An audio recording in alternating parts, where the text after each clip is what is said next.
В Народном собрании Ингушетии состоялась встреча депутата парламента, заместителя председателя Комитета по здравоохранению и социальной политике Бадрудина Олигова с руководителями женских общественных организаций республики.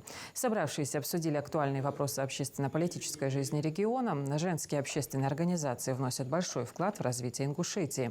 Принимают участие в различных акциях и собраниях, оказывают поддержку и помощь участникам СВО. Собирают гумпомощь, проводят встречи с подрастающим поколением, выезжают в СУЗы и вузы республики. Отличившихся в добровольческих акциях и работе наградили почетными грамотами главы. Бадрудин Олигов отметил, какую важную роль сегодня выполняют наши женщины. Сегодня мы обсуждаем все те мероприятия, которые они проводили, те проблемы, которые они встречаются в повседневной жизни, какие необходимо принять законодательные акты, выйти с инициативой правительства Российской Федерации для того, чтобы облегчить существование общественных наших организаций и жизнь женщин. Женщины – это наше достояние. Они не только матери, но и активные помощники в общественной жизни нашей Родины.